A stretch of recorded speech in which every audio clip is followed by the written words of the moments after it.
coach to be entering his second year, but appearing at SEC Media Days for the first time. Sam is a graduate of Pittsburgh State and inducted into their Hall of Fame in 1998. Had an opportunity to spend time in Fayetteville in late February. Enjoyed a dinner with Sam and his wife, Hunter and Eric and Dave Van Horn and their spouses. Just a nice time to visit. I did learn a little bit about his affection for music. He has an actual jukebox in his office and plays the piano and guitar. He was a house roofer in his younger life. And in the hallway, we were talking about his social media post of swimming with the pigs and almost swimming with the sharks, I guess, quite literally. So with that, it's my privilege to introduce the head football coach for the University of Arkansas Razorback, Sam Pittman.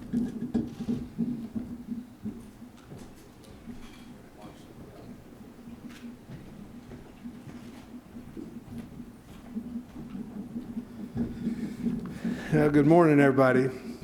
I'm so honored to be here and be the head football coach at University of Arkansas.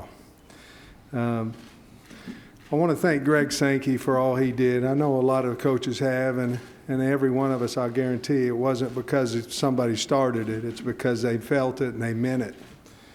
I have colleagues that are head football coaches in other conferences, and in our weekly meetings, Commissioner Sankey, and sometimes bi-weekly meetings, we were so informed of everything that was going on in the realm of college football, and I felt like we were certainly always ahead on our knowledge of what we had, and I want to thank you for that. I also want to thank Hunter Yurachek, our athletic director. He's a rock star. I think you ask any head coach at Arkansas, and they'll say the same thing about him. He's my boss, obviously. I consider him and his wife, Jennifer, our friends, and I'm very thankful, especially because he hired me. I brought Grant Morgan and Myron Cunningham with me today. If it's up to me, I'd have brought the whole damn team. We have an outstanding football team that works extremely hard, and they bought into what we're selling. And I'm so appreciative of all of them, including our coaching staff. Grant Morgan has his master's degree completed. He was a finalist for the Burlsworth Award.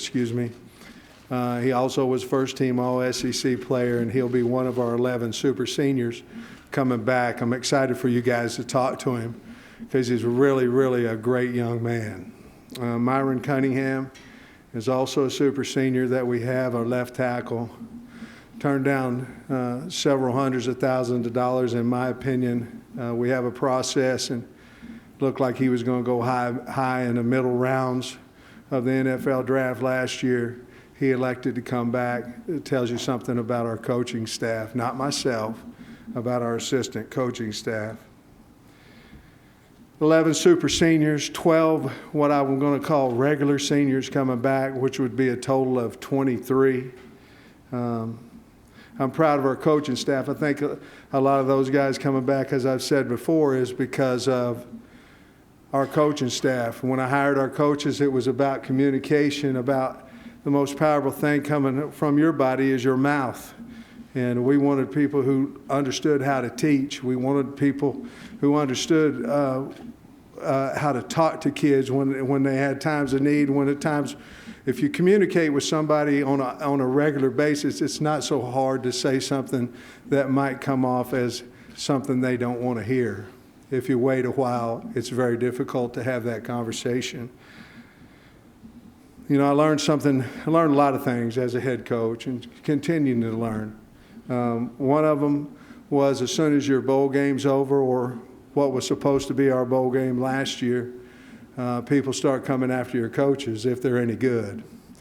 I'm very proud that we were able to keep our 3 coordinators and our strength coach. We were able to keep Barry Odom, who has been very valuable to me. Obviously, he was the head coach at Missouri in this league. I bounce things off of him frequently.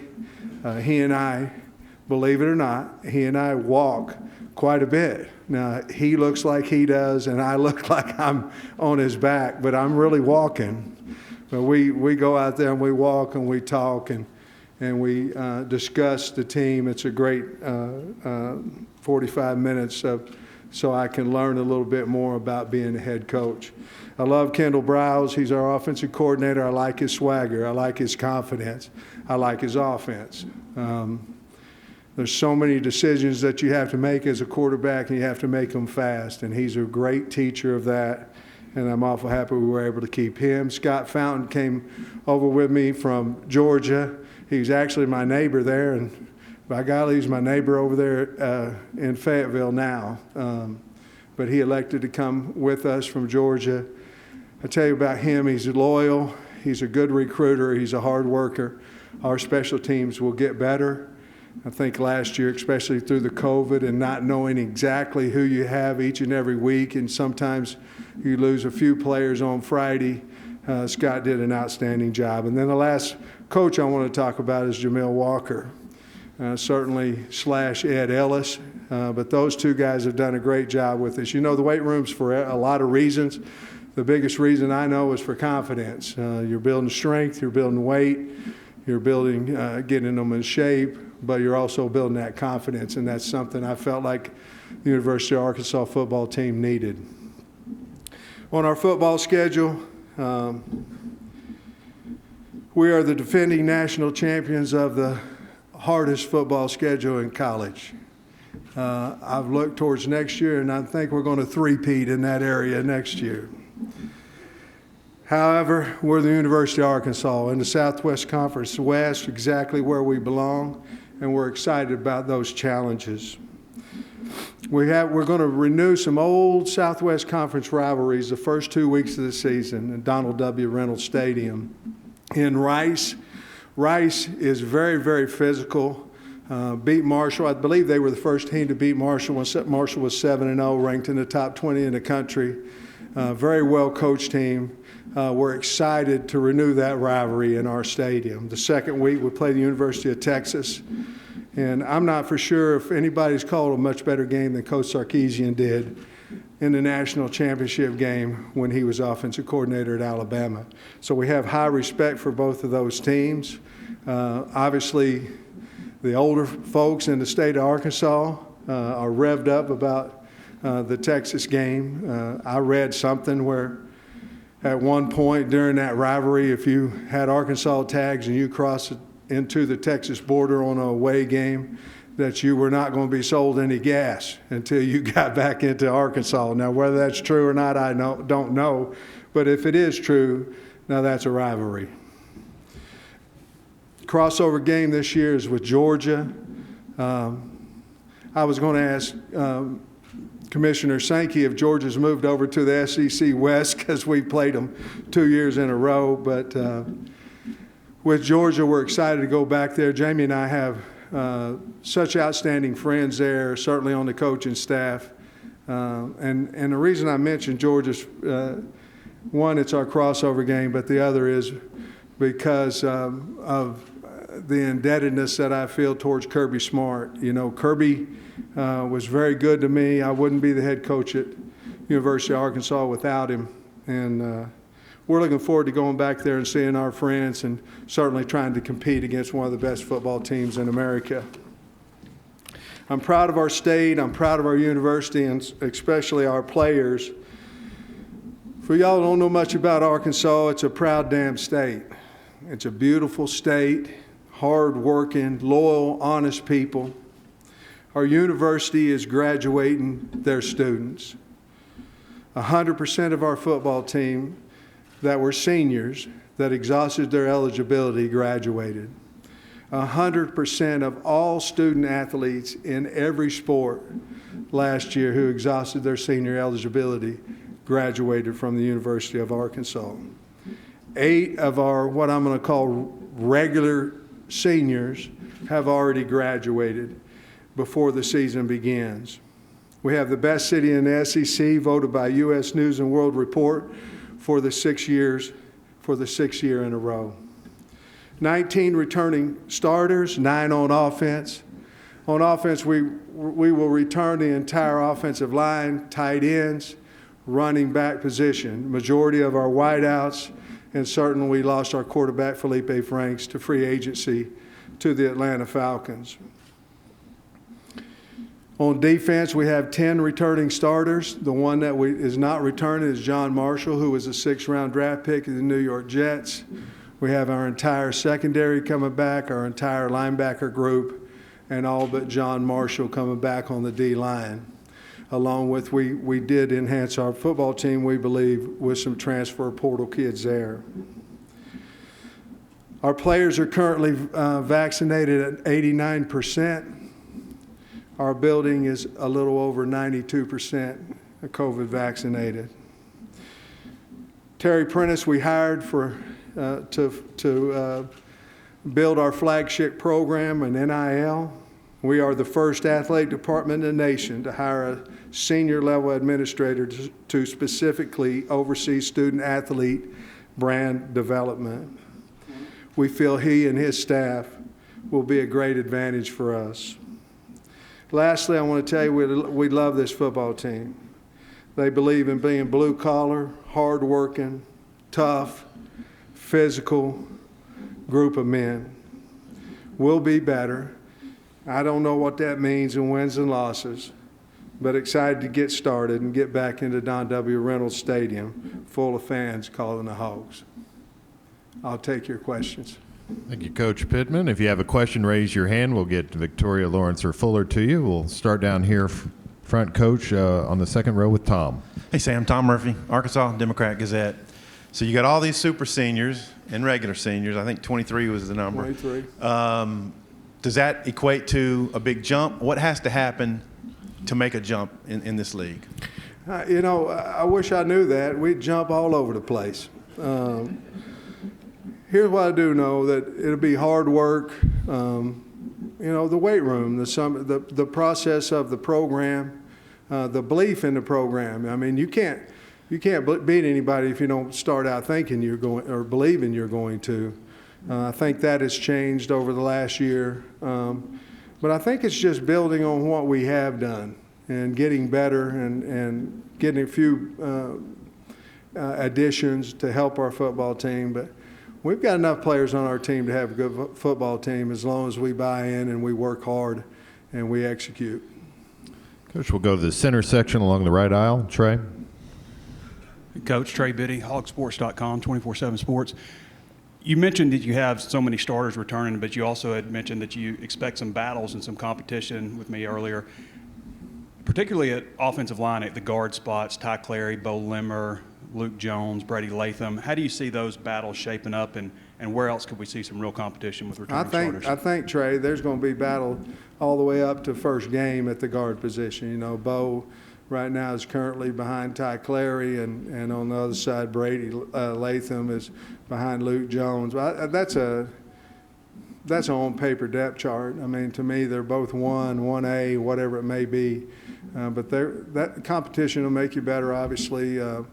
But I'm excited about that battle. I think we've got to find out who number 2 is at running back. I think that's a big spot there. KJ Jefferson is our quarterback. Now, does he have competition? You're dang right he's got competition, but he has proven that he can play well in the Southeastern Conference in a game. He started one game, but he played well during that game. So, in the secondary, you have some battles at safety. Certainly some good battles there, and then there's battles everywhere on the D-line. I think we're pretty much figured out the linebacker spot, I think we'll play at least 3 of those guys on a regular with Henry, Bumper Pool, and of course, Grant Morgan. So we've got battles all over the place in punter, kickoff man, and field goal kicker. But a lot of times you have battles, you might not be very good at that position. I think we're good there. I just think we've got to figure out who the starter is. Coach, we're going to go right in front of us in the center section. Hello, Coach. How you doing? Gerard Hamilton, Tuscaloosa News. You Yeah, you play on the road at Georgia, Alabama, Ole Miss, and LSU, and then you host Texas A&M.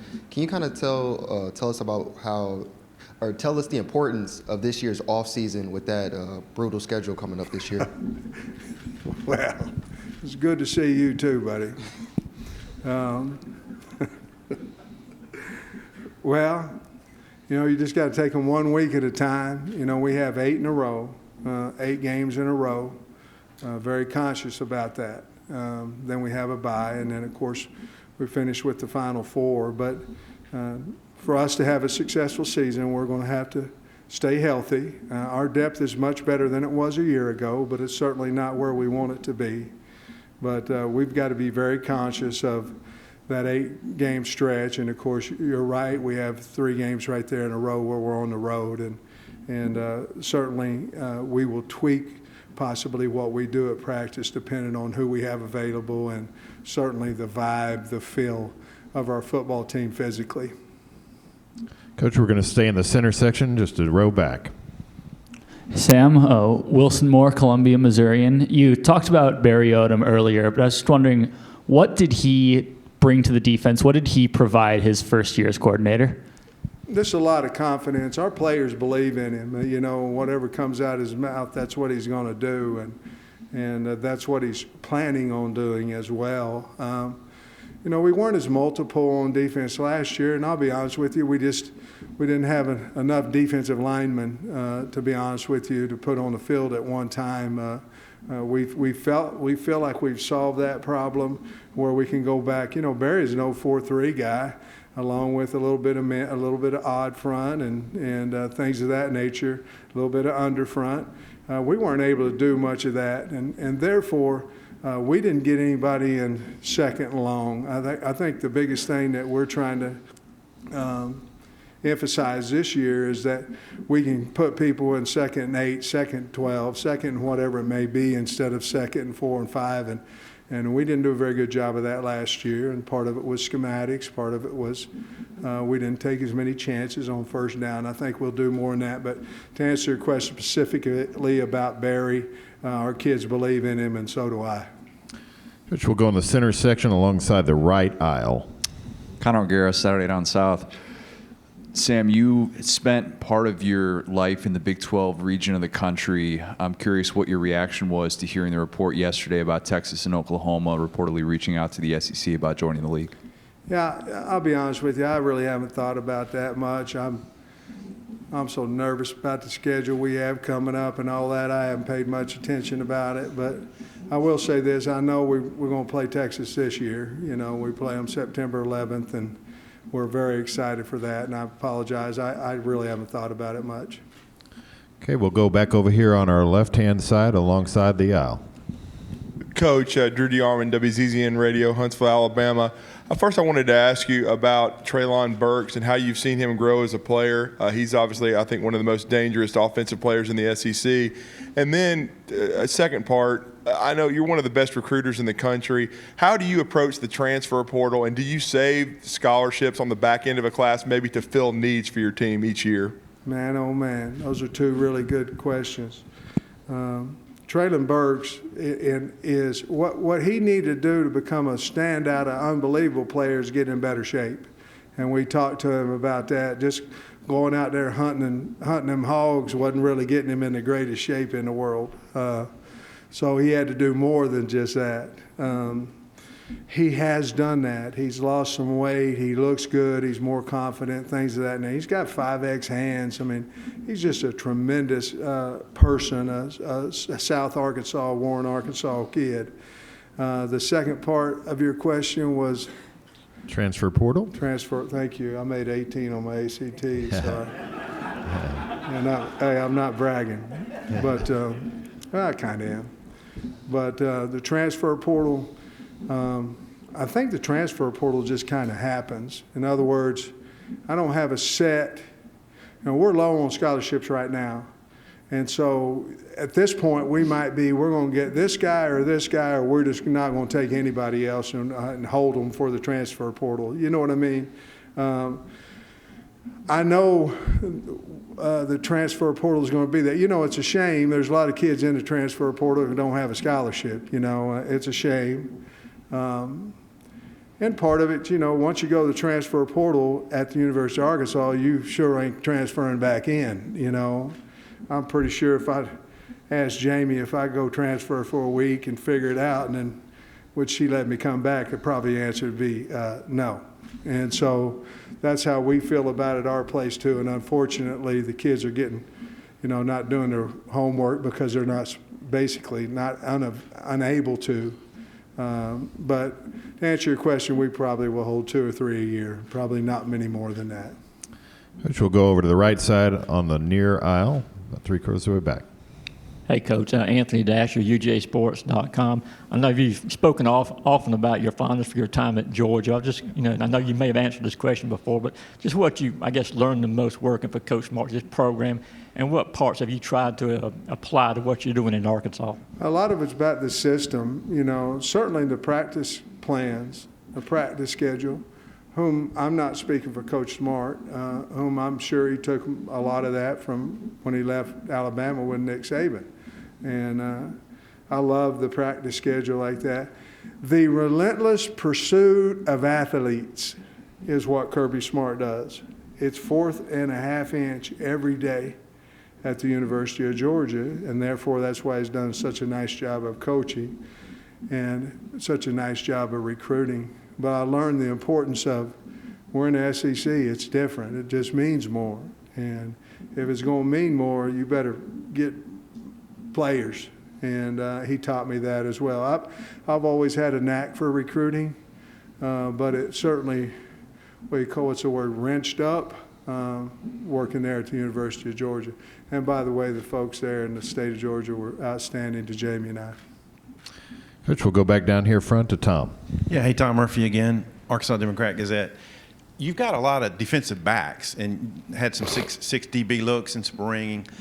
Is that a product of what your roster looks like right now, or the trends in college football that dictate that? Well, I think it depends on who you're playing, obviously, and that's, you know, you have to be ready for that. You know, if you look at it, we're sitting with 3 D linemen, 2 linebackers, and 6 defensive backs. You know, basically might be a base depth chart for us. Certainly that's not where we want to stay. We want to be able to play a four down line. Obviously, we feel like we're going to be able to do that. But to answer your question, yes, probably it was what we had when we walked in, and that's where our better players were. So Barry certainly did studies. He knew how to run a 3-man front, but he did studies through other colleges to see how they're running that program, because the bottom line is all of us want to get the best players we have on the team on the field at the same time. Okay, we'll go back over here on the left. David. Hey, Coach, David Basil with 103.7 The Buzz. You know, there's an old saying, I believe it, that a team takes on the personality of its head coach. I always felt that way when I played. If that's true, what kind of personality is this Razorback team going to have this year? Well, I hope they're very confident, talk with their pads. There's no reason to say a lot of things that can't let my butt override my mouth. If you want to get something done, you got to go physically do it. You got to go take it. The only way you can win, the only way you have a chance to win is play hard. That's the only way you have a chance. Then you have to be knowledgeable. You have to be unafraid. You have to be all those things. But I guess the most thing is that I believe I'm at the University of damn Arkansas, and it's the best university in the country, and that's what I want them to believe. And if they do that, then they're going to go out there and play hard. Coach, we'll go right down here in the center to Scott. Hey, Sam. Scott Rappley from the Baton Rouge Advocate. I walk every day. I'm not too svelte yet either, but, you know, I'm glad you're out there doing it. I see you've been coaching for well over 30 years. The last year and a half, what's it been like to try to stay relevant as a coach and current with all the change? Have you ever seen more change in a short period of time as a coach? And how do you try to stay, you know, on top of your game, as it were? Well, that's difficult, you know, because I'm a big guy. I am who I am, you know. But you have to stay relevant you know, and it's difficult. You know, I've got an Instagram account, but I don't know how to get on it.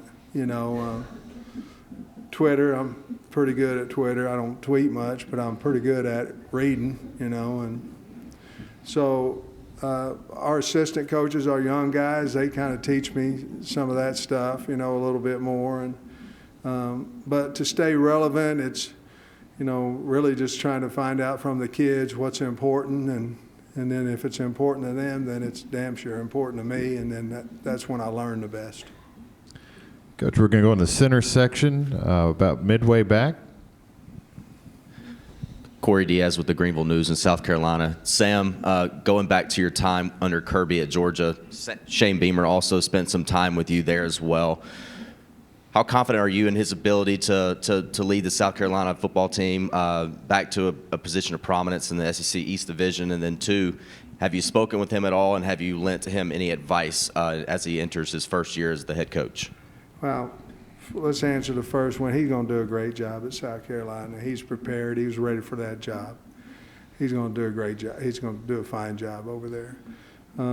We've spoken several different times. He doesn't really need my advice. You know, we've kicked a few things back and forth between the two of us, but he's going to do a good job. South Carolina's going to be happy they hired him. Coach, we'll stay in the same section, just a few rows up. Hi, Sam. Eric Blum, Columbia Daily Tribune. We talked to Missouri head coach Eli Drinkwitz earlier today, and when he was asked about the Texas-Oklahoma news, he preferred to say he preferred the rivalry with you guys and focusing on the one he currently has. How do you evaluate the state of the Missouri versus Arkansas rivalry, and what does it mean to have that game to your program every year? I think it's a very good rivalry. You know, obviously we haven't been on the winning side of that in the last 5 years. I think the last time we beat Missouri was my last year at Arkansas as the offensive line coach. But certainly when Barry was the head coach over there, they beat Arkansas 4 times in a row. And so it's probably might be a little bit more of a rival for the people that are getting their butt kicked, you know. I don't know. You'd have to ask Eli, but we've been getting ours done, and I love the fact that Missouri's close to us.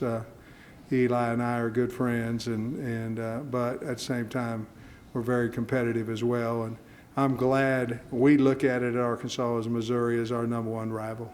We have time for 2 more. We'll start here in the front on the right-hand aisle. Trey. Trey Biddy, Hog Sports. Coach, you mentioned some battles in the secondary, and we all know about Jalen Catalon and Monteric Brown, probably one of the more underrated players in the conference. I was curious if you could go into some detail on, where some of that competition is, who's involved, and maybe a young guy or a dark horse or something that might be emerging. Brooks and Slusher, they're in there. And Slusher's kind of battling with some other areas, as well. Chavis is definitely in a battle with Joe, and Simeon Blair has got a battle as well going on with him. The 2 corners, Clark and Day, they certainly are in a battle, and of course Kyrie and Mo Brown. So I think if you go 1 and 2 deep, that's probably the most talented position that we have is the secondary. They're also very, very aggressive. In other words, they're great leaders. You don't have to worry about that group and their work ethic. Trent Gordon would also be a guy that certainly battling Blair and or Fouché and or Brooks. He's another guy that came in. So a lot of battles right there between those guys. All right, Coach, we'll take one final question over on our left-hand side. Hey, Coach. Kate Thomas, WAFB TV in Baton Rouge. I know that you're one of the few head coaches in college football that has an offensive line background. Do you consider yourself the torchbearer for your offensive line brethren? And what can you do to help other offensive line coaches become head coaches? What you don't realize, thank you for the question. What you don't realize is, if you're an offensive line coach, you talk to 20 people every day. It's not like you have 5 guys in your room or this, that, and that. So you are coordinating a team of basically half the offense, You have to understand secondary play because that helps you understand blitzes. You have to understand caps. You have to understand different fronts, what they mean. So you're very knowledgeable. All these offensive line coaches are. I certainly don't want to be the torchbearer. I don't want that kind of pressure on me. But I would like to see if they're qualified and they're ready to go. I think a big part of me being being the head coach at Arkansas was because I was there at Arkansas before, and I think Mr. Yurchek understood the passion I had. I had to be qualified, but I think a big part of mine was a passion I had for the University of Arkansas too. So I think it kind of worked in hand that way. But I certainly want to do a good job for the state of Arkansas and for the university and certainly for offensive line coaches so they might have this wonderful opportunity in the future. Coach Pittman, thank you for your time this morning. Thank you.